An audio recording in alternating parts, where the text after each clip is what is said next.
जय हिंद। देखिए, जो चाइना के हैकर्स हैं, इन लोगों ने इंडिया की जो स्पेस एजेंसी है इसरो और साथ साथ अमेरिका की जो स्पेस एजेंसी है नासा, उस पर एक साथ अटैक किया है। नासा इससे काफ़ी ज़्यादा इफेक्टेड था। हालांकि नासा ने इसके लिए काफ़ी ज़्यादा इनक्रिप्ट प्रोग्राम को चला रखा है, क्योंकि 2012 में चाइनीज हैकरों ने नासा के कई सैटेलाइटों को कुछ देर के लिए अपने कंट्रोल में ले लिया था। उसके बाद वो लोग काफ़ी इनक्रिप्ट कर दिए हैं इसको। अभी हम समझते हैं कि हमारी जो इसरो है, इसको चाइना के हैकर्स से कैसे बचाया जाएगा। और हम लोग जो अपने ईमेल आईडी या बैंक में जो पासवर्ड डालते हैं, तो हम लोग भी तो मोबाइल में अपना पासवर्ड लिखते हैं जो गूगल के पास सेव रहता है। गूगल भी चाहे तो करोड़ों का रुपया हम लोग से क्यों नहीं निकाल सकता है, क्योंकि हम लोग भी तो उसको पासवर्ड बताते हैं। हम लोग भी तो बैंक में अपना पिन डालते हैं ना, एटीएम का 4 अक्षर का। बैंक मैनेजर पिन निकाल के आपका क्यों नहीं मिस यूज कर लेता है? वो कर ही नहीं पाता है, क्योंकि उसके लिए उसे हैशिंग प्रोसेस से गुजरना पड़ता है। ये सारी चीज़ें क्या है, इसको हम लोग समझते हैं। देखिए, जो चाइनीज हैकर्स थे, उन्होंने सैटेलाइट को कुछ समय के लिए हैक किया था। इसको हैक करके वो बहुत कुछ कर सकते थे। जो अमेरिका की सैटेलाइट्स को हैक किया था उन लोगों ने, इसके अमेरिकन सैटेलाइट्स को एक दूसरे में लड़ा सकते थे, उसका रास्ता भटका सकते थे, या फिर उसको किसी अलग डायरेक्शन में या अर्थ की ओर उसको डायरेक्ट कर सकते थे, जिससे कि उस पर एक खासा खतरा हो सकता था। या फिर जो इंटरनेशनल स्पेस स्टेशन है, उस पर इसको ले जाकर लड़ा देते तो एक बहुत बड़ा झटका लग सकता था। इसलिए नासा ने पूरी तरह से इसको एकदम सेफ बना लिया है। लेकिन भारत के सैटेलाइट अभी भी पूरी तरह से सेफ नहीं है। लेकिन जो हमारे मिलिट्री सैटेलाइट है वो पूरी तरह से सेफ है, क्योंकि चाइनीज जो हैकर्स थे वो भारत के इसरो को, जो इसरो था उसको काफ़ी हद तक उन्होंने टारगेट किया। लेकिन इसरो की जो सैटेलाइट सिस्टम है उसमें दो तरह के सिस्टम को लगाया गया। जो सैटेलाइट बनाया जाता है, इस सैटेलाइट में एक ट्रांसपॉन्डर लगाया जाता है। ट्रांसपॉन्डर का मतलब होता है ट्रांसमिट करना और रिस्पॉन्ड करना। मतलब आपके जब आप यहाँ से ट्रांसमिट कर रहे हैं सैटेलाइट को, तो ये इसका रिस्पॉन्ड करके दूसरे को देगा। तो ट्रांसमिट एंड रिस्पॉन्ड से बना होता है ट्रांसपॉन्डर। तो जो इसरो का जो ट्रांसपॉन्डर होता है, इसमें दो सिस्टम से अवेलेबल है। एक इनक्रिप्टेड है, एक नॉन इनक्रिप्टेड है। नॉन इनक्रिप्टेड हम लोग के लिए यूज़ होता है, जो हम सैटेलाइट में डाटा भेजेंगे। जैसे मान लीजिए हम सैटेलाइट में लिख के भेजे गुड मॉर्निंग, तो वो गुड मॉर्निंग लिख के चला जाएगा। लेकिन जो इनक्रिप्टेड रहता है ना, उसमें हम गुड मॉर्निंग लिखेंगे तो उसमें कोड लिख देगा, कुछ कुछ कुछ लिख देगा, पता ही नहीं चलेगा क्या लिखे हैं। ये उसी को पता चलेगा जो रिसीव करेगा, क्योंकि उसके सिस्टम में एक ऐसा सिस्टम लगा है कि जो कोड को वापस उसको इंग्लिश या हिंदी में कन्वर्ट कर सके। तो भारत के जो सिविल काम के लिए जो सैटेलाइट है, जिससे आप डीटीएच वगैरह चलाते हैं, वो इनक्रिप्टेड नहीं रहता है। लेकिन जितने भी मिलिट्री सैटेलाइट हैं भारत के, वो सारे के सारे इनक्रिप्टेड रहते हैं। अब इस इनक्रिप्टेड को समझते हैं। इसी इनक्रिप्टेड सैटेलाइट के आधार पर हम लोग जहाज में वाईफाई को चला देते हैं। जहाजों में वाईफाई नहीं रहता, तो अब एक नया सिस्टम के तहत इनमें भी वाईफाई लगा दिया जाता है। इसके ऊपर एक एंटीना होता है। अब एंटीना पहले क्या था कि नीचे के एंटीना से, ग्राउंड से बातें होती थी, जो अंदर की वाईफाई चलती थी लोगों के लिए। पायलट जो होता है वो रेडियो फ्रीक्वेंसी का यूज़ करता है, तो इसका अलग होता है। लेकिन रेडियो फ्रीक्वेंसी में समस्या क्या, बड़ी भड़बड़ भड़बड़ आवाज़ करता है। इसलिए अगर आप जहाज में बैठे होंगे, कभी पायलट आपको बोलता होगा कि मौसम सही है या गलत, तो उसकी आवाज़ देखेंगे तो अजीब सी आएगी आपको। तो इसी नीचे ग्राउंड को ख़त्म करने के लिए हम लोगों ने सैटेलाइट से अब क्या किया, जोड़ना चालू किया। तो ये सैटेलाइट से इस पर हम लोग डायरेक्ट वाईफाई का कनेक्शन देते हैं, जो अंदर जाके सबको डिस्ट्रीब्यूट कर देता है।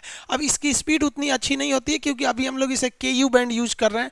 आगे KA बैंड यूज करेंगे तो इसकी स्पीड तो अच्छी रहेगी यहाँ पर। अब आप जहाज़ों में देखेंगे तो ऊपर में कई सारे एंटीना रहते हैं। अब जहाज में देखेंगे कई सारे ये सब एंटीना है सब।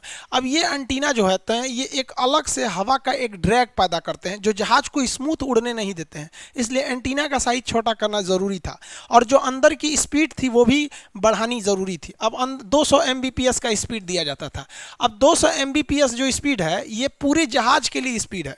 अब इस जहाज में मान लीजिए 100 आदमी भी अगर यूज़ कर रहे हैं, तो वो 2 MB हो जाएगा पूरा घट के, वहाँ पर तो काफ़ी कम हो जाएगा। तो जहाज के अंदर उतनी स्पीड नहीं मिल पाती है। लेकिन अब KA बैंड आएगा तो उससे स्पीड थोड़ी अच्छी हो जाएगी जहाज के अंदर। और जो ग्राउंड से जो सिग्नल दिया जाता था, उससे तो लाख गुना अच्छा है सैटेलाइट वाला। अब ये देखिए, जो ट्रांसपॉन्डर होते हैं ना, सैटेलाइट में लगे रहते हैं, तो जो फ्रीक्वेंसी छोड़ते हैं, उस फ्रीक्वेंसी को हम लोग बैंड कहते हैं। अलग अलग फ्रीक्वेंसी को छोड़ते हैं, जिसमें L बैंड आता है, S band, C band, X band, KU band, K band, KA band, ये काफ़ी बैंड होते हैं। अब आप इसका एक स्क्रीनशॉट लेना चाहें तो ले सकते हैं। देखिए, L बैंड जो होता है ना, 1 से 2 गीगाहर्ट्ज पे काम करता है, इसकी स्पीड जो होती है फ्रीक्वेंसी। S बैंड 4 गीगाहर्ट्ज पे काम करता है। C बैंड और अच्छा काम करता है। X बैंड जो होता है ना, मिलिट्री के लिए यूज होता है।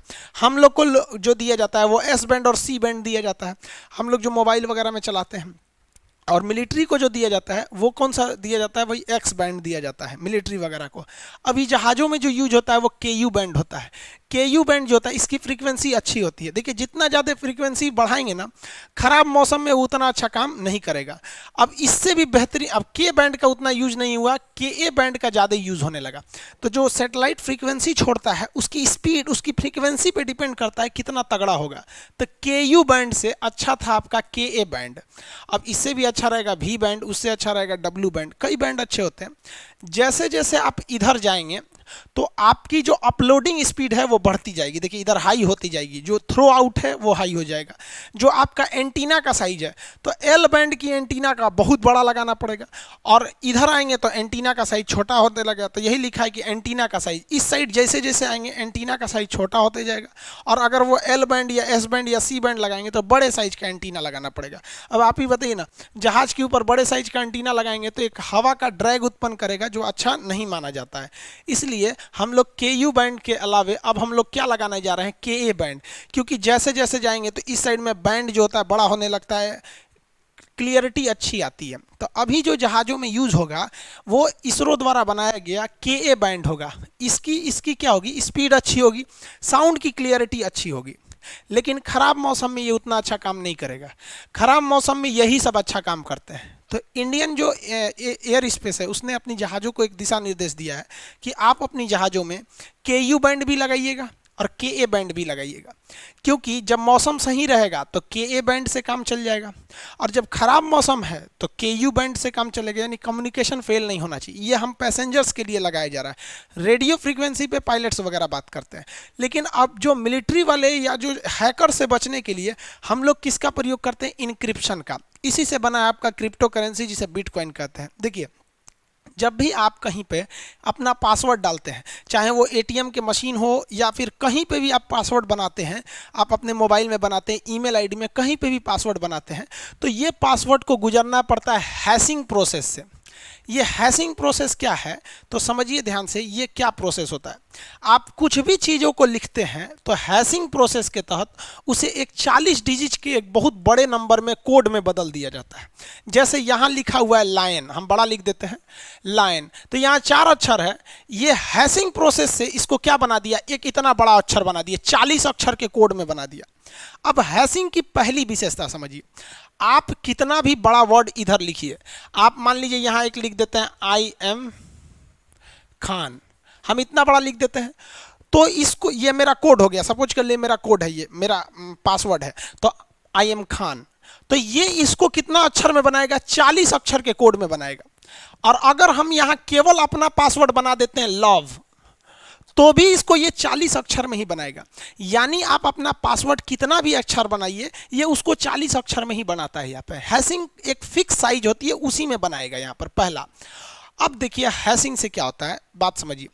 जब कभी भी आप अपना गूगल पे अपना पासवर्ड बनाते हैं तो गूगल के पास आपको पासवर्ड नहीं जाता है। जैसे मान लीजिए हमने पासवर्ड बना दिया लाइन, सपोज कीजिए लाइन बना है, हाँ यहाँ लाइन लिखा हुआ है, हम बड़ा लिख देते हैं लाइन, तो गूगल के पास जो पासवर्ड पहुंचा है वो हैशिंग वाला पासवर्ड पहुंचा, ये पहुंचा है। तो गूगल को पता ही नहीं है कि आपने पासवर्ड लिखा क्या है, गूगल को ये इंक्रिप्शन पता है। समझ में आ गया कि नहीं आ गया।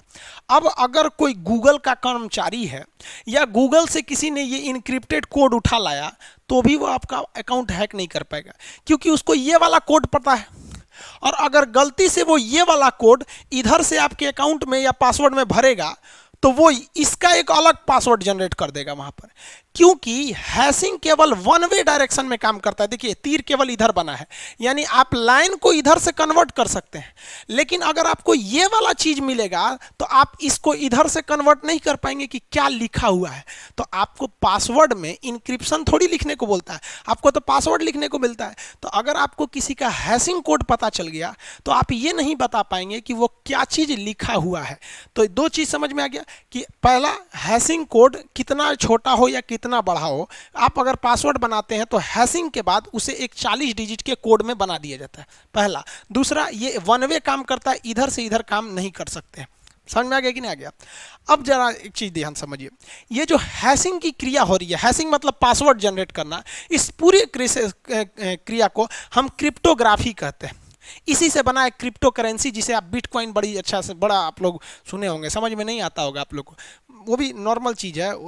जब तक कोई चीज़ नहीं समझे रहते हैं तब तक तो टफ लगता है। एक नर्सरी के लड़के को एलिफेंट की स्पेलिंग ही याद नहीं होती, उसको बहुत टफ लगता है। CAT कैट उसे आसान लगता है, लेकिन जब वो समझ जाता है तो उसके लिए भी वो ईजी हो जाती है। तो आप लोग अभी क्रिप्टो करेंसी बिटकॉइन नहीं समझ रहे हैं इसलिए टफ लग रहा होगा। तो किसी भी चीज़ को कोड में बदलना क्या कहलाता है? क्रिप्टोग्राफी। और इसको हम लोग शॉर्टकट में इनक्रिप्टेड कहते हैं। अगर किसी चीज जैसे लाइन का हम क्या कर दिए हैं, लाइन को हम क्या कर रहे हैं भाई साहब, क्रिप्टोग्राफी टेक्नोलॉजी का प्रयोग करके इसे पासवर्ड जनरेट किए हैं, यानी इसको हम इनक्रिप्ट किए हैं। इनक्रिप्ट करने के बाद जो हमें पासवर्ड मिला है उसे हम लोग कहते हैं हैशिंग। तो ये वाली चीज क्या है? हैशिंग। और ये पूरा प्रोसेस क्या कहलाता है? क्रिप्टोग्राफी कहलाता है, या इसी को क्या कहते हैं? इनक्रिप्ट कहते हैं। इसमें इनक्रिप्ट करने में 1 सेकेंड का टाइम लगता है। तो जब भी आप कभी अपने गूगल अकाउंट पे या कहीं भी ऑनलाइन अपना पासवर्ड डालते हैं तो तुरंत कोई चीज़ नहीं खुलती है। जब आप पासवर्ड भरते हैं ना तो उसका क्या किया जाता है? हैशिंग कोड ढूंढा जाता है। जैसे आपने पासवर्ड बना लाइन, तो उसका लाइन का वहां क्या बनेगा? ये वाला कोड बनेगा। जो भी कोड गूगल क्या याद रखा है आपका? ये वाला कोड याद रखा है। समझ में आ गया कि नहीं आ गया? इसलिए गूगल से भी आप सुरक्षित हैं। इसमें एक और चीज क्या खासियत है कि अगर आप इसमें थोड़ा सा भी चेंजिंग करते हैं, जैसे हम लाइन के जगह पे लायंस लिख देते हैं, बहुत सारे शेर, तो यहां पर ये वाला पासवर्ड टोटली चेंज हो जाएगा। यानी अगर इधर एक भी चेंजिंग किए ना तो ये टोटली चेंज हो जाएगा, ताकि दुनिया में किसी को यही नहीं पता चलता है कि किस हैश कोड का कौन सा ओरिजिनल वर्ड है। क्योंकि मोबाइल में आपको ओरिजिनल वर्ड भरना होता है, न कि आपको हैशिंग कोड भरना होता है। अगर मान लीजिए मेरा पासवर्ड लाइन है लेकिन किसी को ये हैशिंग कोड मिला, ये भरेगा तो नहीं खुलेगा। वो कहेगा कि भैया तुम ये भरो, हम कन्वर्ट करेंगे कि क्या चीज़ है। इस हिसाब से काम करता है। हर चीज़ का हैशिंग कोड अलग होता है। कुछ भी चीज़ लेंगे तो उसका हैशिंग कोड अलग होता है। आप जो भी पासवर्ड बनाते हैं, आप समझ गए, आपका पासवर्ड कहीं भी, जैसे आप मेरे एप्लीकेशन पे पढ़ते हैं तो आप अपना पासवर्ड बनाते हैं, तो मेरे पास वो पासवर्ड चला आता है, लेकिन हमको ही नहीं पता चलता है ससुर आपने पासवर्ड बनाया क्या। कई लड़के मोबाइल में, हम मेरा एप्लीकेशन डाउनलोड करेंगे खान सर ऑफिशियल, तो उसमें कहता है क्रिएट पासवर्ड, तो लड़कों को लगता है ये ईमेल आईडी का पासवर्ड मांग रहा है, तो लड़का सब अपने ईमेल आईडी का पासवर्ड भर देता है। भाई साहब वहाँ आपका पासवर्ड बनाने के लिए कहता है, जिस तरह आप अपने ATM का बनाते हैं कि आप मेरे एप्लीकेशन को आप ही पढ़ सके क्योंकि आप फीस दिए हैं, तो अपने पासवर्ड भर देता है, वो भी मेरे पास आ जाता है। लेकिन भैया आप उससे डरिए नहीं। क्यों नहीं डरिए? क्योंकि आप कुछ भी लिखे होंगे यहाँ पासवर्ड में, हमको वो थोड़ी आया, हमको तो उसे इनक्रिप्ट करके यानी क्रिप्टोग्राफी के द्वारा हमें उसका हैशिंग कोड मिला, और हम क्या करेंगे वो हैशिंग कोड लेके? इतना बड़ा हम का हैकर समझ रहे हैं कि हम आपका ईमेल आईडी निकालेंगे? नहीं निकाल सकते। इसलिए सुरक्षित रहिए। लेकिन इसके बाद भी ससुरा हैक कर लेता है सब। कैसे? तो उसके लिए 3 टेक्नोलॉजी का प्रयोग होता है। पहला समझिए, पहला जो टेक्नोलॉजी होता है उसे हम लोग कहते हैं रैम्बो टेबल। रैम्बो टेबल क्या है कि रैम्बो टेबल जो बड़े बड़े हैकर हैं ना, वो दिमाग लगा लिए हैं। उन्होंने क्या किया, एक ग्रुप बनाया है, एक बहुत बेहतरीन उन्होंने ग्रुप बनाया है कि किस वर्ड का हैशिंग कोड क्या है। जैसे मान के चलिए कि कैट लिख दिए हैं, कैट का उनको पता है कि हैशिंग कोड इस तरह करके कुछ कुछ है, तो उन्होंने एक लिस्ट बना के रखा है, एक टेबल बनाया है कि भैया ऐसा वाला चीज जहां मिले तो उसका मतलब कैट है, ये मिले तो इसका मतलब ये है। तो उन्होंने एक लिस्ट बना के रखा है, बहुत सारा लिस्ट बना के रखा है, लाखों की संख्या में उनके पास हैशिंग नंबर का लिस्ट है। और गूगल के पास से या कहीं से भी आपका हैशिंग कोडवा चुरा के लाते हैं और इस टेबलवा में यहाँ पर लिख देते हैं वो। और वो क्या करता है, ये टेबल खट खट खट खट खट खट जाता है और मैच कर देता है, और वो जहाँ मैच करेगा वहाँ घेर देगा, कहेगा ससुरा का यही वाला पासवर्ड है, यही वाला पासवर्ड है। समझ में आ गया? तो आप अगर इस रैम्बो टेबल से बचना चाहते हैं तो आप ऐसा पासवर्ड बनाइए जिसमें कॉमन नेम ना है, जैसे मैंगो, लव, माई नेम, ये सब कुछ नहीं, उल्टा सीधा पासवर्ड बनाइए, तो आप इस रैम्बो टेबल से बच सकते हैं। इसके अलावे जो हैकर होते हैं सब, जो हैकिंग करते हैं सब, वो 2 चीज़ों का प्रयोग करते हैं सब। एक आपका ब्रूट फोर्स अटैक होता है। ब्रूट फोर्स अटैक से बचने के लिए, ब्रूट फोर्स अटैक क्या होता है, जैसे मान लीजिए मेरा पासवर्ड है, वो हैक नहीं कर पाया, लेकिन हम कभी साइबर कैफ़े में गए, वहाँ अपना पासवर्ड डाले हैं, किसी दोस्त के मोबाइल में अपना पासवर्ड डाले हैं, किसी और में, तो जो ब्रूट फोर्स होता है ना, दूसरे वाले में से सर्च करते करते थोड़ा निकाल के और फिर रैम्बो टेबल में रख के एक आइडिया लगा लेता है, फिर आपको हैक कर लेता है। तो ब्रूट फोर्स से बचने के लिए आपको क्या करना चाहिए, अपना पासवर्ड लंबा बनाइए, 75 ठो मोबाइल में लॉगिंग मत कीजिए, किसी दूसरे के नहीं, पर्सनल मोबाइल रखिए, पर्सनल लैपटॉप उसमें रखिए। और एक डिक्शनरी टेबल आता है, ये भी रैम्बो टेबल की तरह होता है। डिक्शनरी क्या है, उसमें बना हुआ है, 10 ठो कोड बना हुआ है, अगर उसमें मैच कर गया तो आप फंस गए, नहीं तो नहीं फंस पाएंगे आप लोग। समझ में आ रहा है कि नहीं आ रहा है? हैकिंग से ज़्यादातर हैकिंग कैसे, आजकल टीचरों के चैनल बड़ी ज़्यादा हैक हो रहे हैं।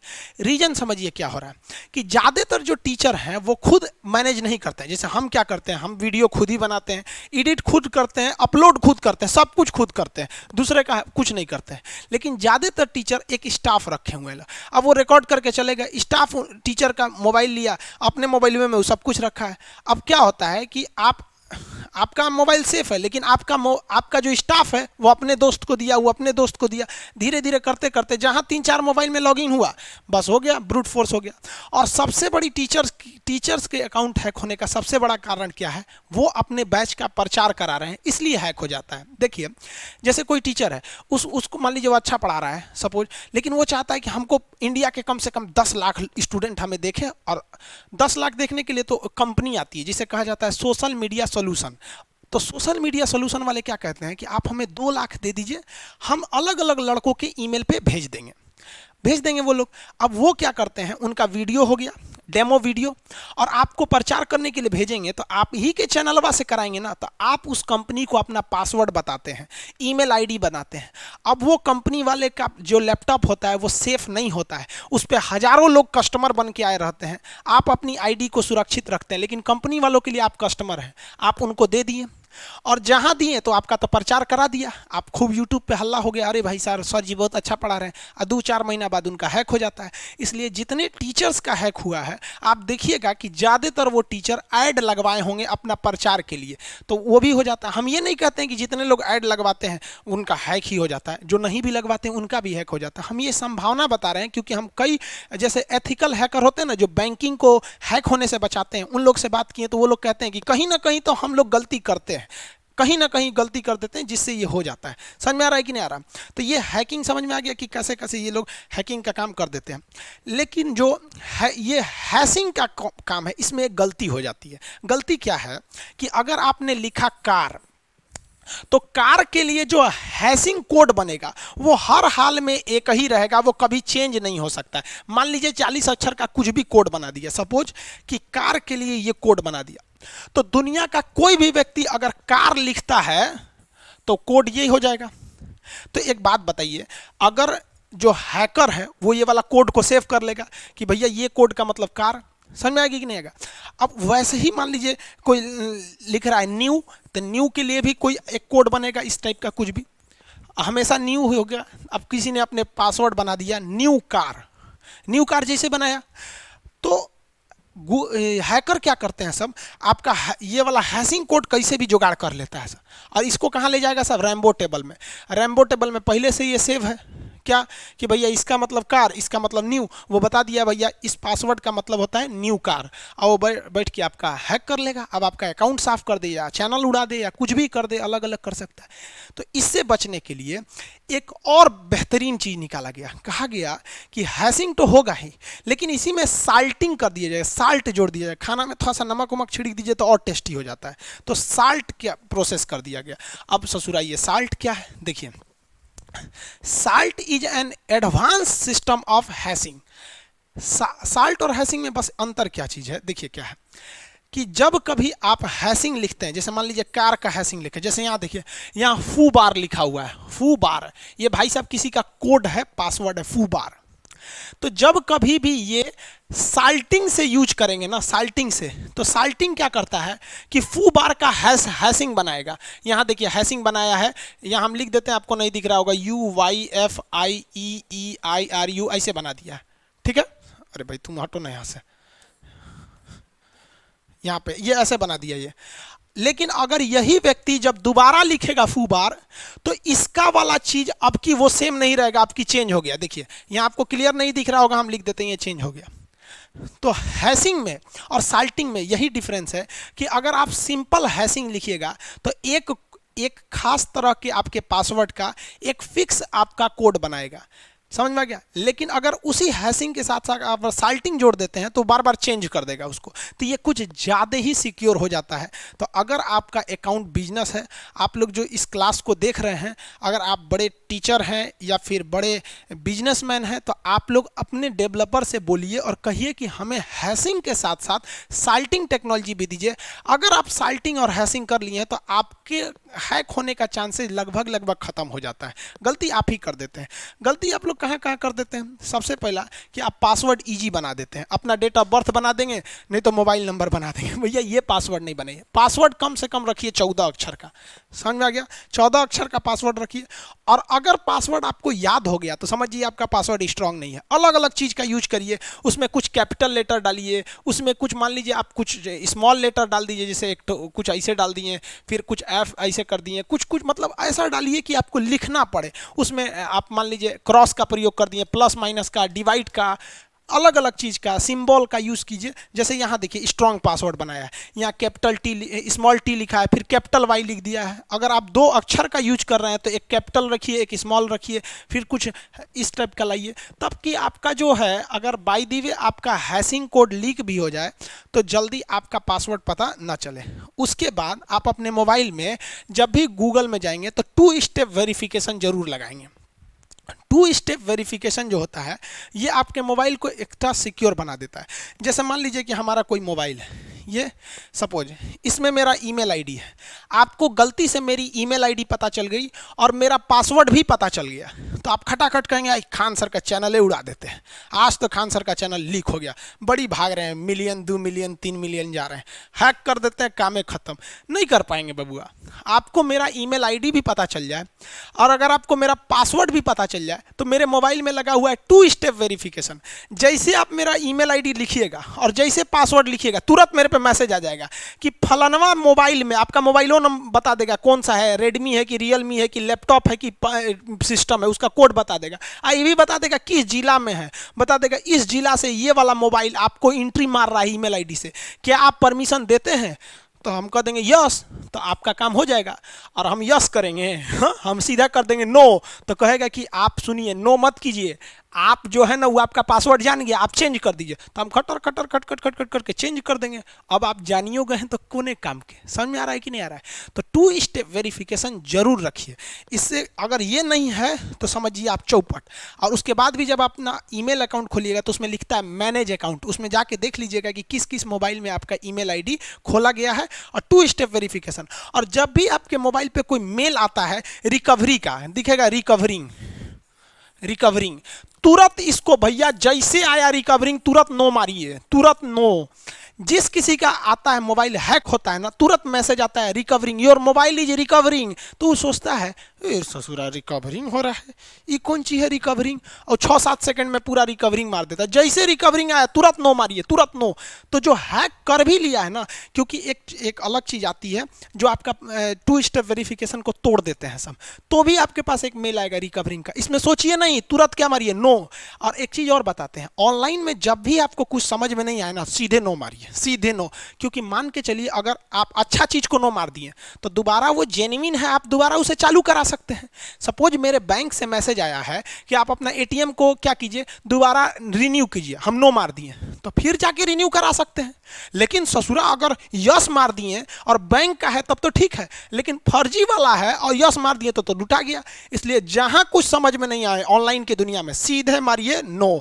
आप कहीं ना कहीं बबुआ गलती करते हैं, आप बड़े हैं या छोटे हैं, आपका मेहनत का पैसा है, आप इसे बचा के रखिए। बड़ा तकलीफ होता है जब किसी गरीब के अकाउंट से हैक कर लेते हैं। अगर कोई हैकर है इस क्लास को देख रहे हैं तो भैया हाथ जोड़ के विनती करते हैं, अगर किसी के अकाउंट में 25,000 50,000 या उससे आसपास पैसे रहे तो आप अंदाजा लगा लो यार वो गरीब आदमी है, प्लीज उसका छोड़ दिया करो यार, बहुत मेहनत से पैसा कमाता है।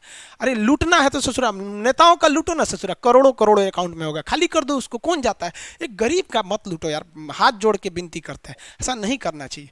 अब वो लोग बेचारे 2 पैसा बचाने के लिए सोचते हैं मेरा अकाउंट बंद हो जाएगा। अरे भैया बंद हो जाएगा तो खुल जाएगा, आखिर पैदा हुए थे तो अकाउंट लेके थोड़े ना पैदा हुए थे, जाके बैंक में ना खुलवाए थे, तो बंद हो जाएगा तो फिर जाके खुलवा लीजिएगा ना, इतना हवा का जाते हैं। अरे बाप रे लाल पासवर्ड है, ओटीपी है, ये है वो है, कभी नहीं बताना चाहिए ये सब चीज़ें, ओटीपी वगैरह। यहाँ पे एक एटीएम कार्ड देखें, यहाँ पर आपसे जब भी एटीएम पूछे तो ये एटीएम के आगे का ये जो 16 अक्षर का नंबर होता है ये नहीं बताना चाहिए। ये बता भी देंगे तो कोई दिक्कत नहीं है, लेकिन पिछवा देखिएगा ना तो 3 अक्षर का एक सीवीवी नंबर होता है, यहाँ पे स्टिकर चिपकाया रहता है 3 अक्षर का, ये कभी नहीं बताइएगा। ये भी बता देंगे ना तो आपके लिए को ओटीपी जाएगा मोबाइल पे, वो भी नहीं बताने, वो भी बता दिए तो चौपट। आपको 4 लेयर की सिक्योरिटी है। पहला, ये नंबर किसी को मत बताइए, 16 अक्षर वाला एटीएम कार्ड नंबर ये मत बताइए। दूसरा, सीवीवी नंबर ये मत बताइए। तीसरा, इसका जो पिन है जो आपको याद रखें, जो ठुकू ठुकू डालते हैं एटीएम में, वो मत बताइए। और मोबाइल में जो ओटीपी आ रहा है वो मत बताइए। सब बताइए देंगे तब अब कोई कहे आ बैल मुझे मार, तो बैल को मारने में कौन चीज जाता है, वहां पे लूट लेगा आपका। जामतारा समझते हैं ना, झारखंड वाला, ये सब स्पेशलिस्ट है सभी सब के लिए। आप में से बहुत लोग कमेंट कर रहे थे सर वीडियो क्यों नहीं आ रहा था 3-4 दिन से। भाई 3-4 दिन से हम बहुत ज़्यादा फ्रस्ट्रेट हैं। एक्चुअली क्या हुआ, मेरे एप्लीकेशन पे लगभग 2 लाख लड़कों को पढ़ने की कैपेसिटी थी, लेकिन हम सर्वर को रिक्वेस्ट भेजें और जो उसको हम कहें कि भैया हमारे पास लगभग 2.5 लाख लड़के हैं सब, आप हमको एक काम कीजिए 50,000 और लड़कों की फैसिलिटी बढ़ा दीजिए। उसका जो फीस होता है हमने भर दिया, लेकिन जैसे वो एक्सटेंड किया तो ये बात हमने सर्वर को बता भी दिया था, पैसे भी दे दिए थे, जो फीस होता है वो भी दे दिए थे, जो कार्ड से पेमेंट होता है। लेकिन गूगल को हम मेल किए थे 1 दिन के बाद, जैसे आज हमने फीस वगैरह दी थी अगले दिन बाद, लेकिन गूगल को पता नहीं क्या अजीब लगा। एक्चुअली क्या हुआ कि 2,74,000 लड़कों ने इसको डाउनलोड कर लिया। देखिए 2,74,554 लोगों ने इस एप्लीकेशन को डाउनलोड किया है, लेकिन इसमें लगभग 24,000 ऐसे लड़के हैं जो केवल एप्लीकेशन को डाउनलोड किए हैं, क्लास नहीं करते हैं। इसमें लगभग 2.5 लाख लड़के हैं जो क्लास करते हैं, 2.5 लाख। आप यहां देख सकते हैं 2,74,000 लोगों ने डाउनलोड किया है। हमारे पास पूरा डाटाबेस रहता है, ये स्टूडेंट्स का, ये मेरा पैनल है जो एप्लीकेशन का अपना है। लेकिन सर पता नहीं क्यों गूगल ने, आप अगर गूगल को सर्च कीजिएगा, यहां देखिए 2,74,000 है, तो गूगल अभी भी दिखाएगा मेरे एप्लीकेशन को 1 लाख प्लस डाउनलोड। तो गूगल को मेल किए थे कि भाई हमारे पास 2,74,000 है, आप 1 लाख प्लस क्यों कर रहे हैं। तो गूगल ने कहा कि जिस दिन आपके 5 लाख हो जाएंगे ना तो हम एक ही बार इसको 5 लाख पे अपडेट कर देंगे। हम कहें चलो भैया कोई बात नहीं, क्या मतलब बनता है इसका। लेकिन जैसे 2,74,000 लोगों ने उसे डाउनलोड किया और लगभग 2.5 लाख लड़कों का क्लास चल रहा था, अचानक गूगल ने मेरा प्ले स्टोर से एप्लीकेशन को हटा दिया। अब ना कोई मेल कर रहा है ना कोई क्या कर रहा है। अब यही नहीं समझ में आ रहा है कि मेरा एप्लीकेशन वहाँ हैक तो नहीं हो गया। टेंशन इस बात का नहीं है कि एप्लीकेशन फिर बना देंगे, टेंशन इस बात का है कि 2.5 लाख लड़कों का क्लास पिछले 2 दिन से रुका हुआ है। 25-30 हज़ार लड़कों का क्लास रुकता है तो समझ में आता है, और ये हर एक स्टेट के हैं। अब वो लोग कॉल करके परेशान कर दिए हैं, नए लड़के का डाउनलोड नहीं हो रहा है। खान सर ऑफिशियल ऐप आपको पता है पूरे प्ले स्टोर पे नंबर 1 ट्रेंड किया था, और आप ही लोगों ने ट्रेंड कराया था। और आप कई लड़कों का एप्लीकेशन जो जिनके भाई हैं कोई लिंक भेज रहा था वो डाउनलोड नहीं हो रहा है। अब गूगल भैया हमारे पे भी रहम कर दीजिए, बच्चों के भविष्य का सवाल है, एग्ज़ाम करीब आया हुआ है, 2.5 लाख लड़कों से भविष्य से मत खेलिए। अब जैसा होगा देखिए, गूगल 1-2 दिन में दे देता है तो दे देता है, नहीं तो फिर आप लोग का हेल्प मांगेंगे हम कि भाई आप लोग भी कुछ कीजिए, क्योंकि ये आप ही का एप्लीकेशन है, आप लोग नहीं सपोर्ट करेंगे तो कैसे होगा। तो इसी को लेकर थोड़ा सा फ्रस्ट्रेट थे। आप मेरे जगह पे खुद आके सोचिए कि एक शिक्षक के हिसाब से सोचिए कि जिसको 2.5 लाख लड़कों को पढ़ाना हो और उसका जो पढ़ाने का जो मेन प्लेटफॉर्म है वही छीन लिया गया, तो कैसा लगेगा उसको। तो 3-4 दिन से हम बहुत फ्रस्ट्रेशन में थे, इसलिए आप लोग के लिए वीडियो नहीं ला पाए, इसके लिए आप लोग का सॉरी। आप लोग भगवान से दुआ कीजिए कि जल्दी जल्दी एप्लीकेशन आ जाए, हमारा भी एक हेडेक हो, क्योंकि आप भी जानते हैं कि एक टीचर के लिए सबसे बड़ा चीज़ होता है कि जिसको खड़ा किया। अब आप पे भी मेंटली प्रेशर आ जाता है, तो जल्दी से आ जाएगा, फिर हम लोग भी क्लास को कंटिन्यू रखेंगे, यूट्यूब पर भी क्लास आते रहेंगे। लेकिन थोड़ा फ्रस्ट्रेशन की वजह से नहीं आ पाया। मिलेंगे नेक्स्ट क्लास में। जय हिंद।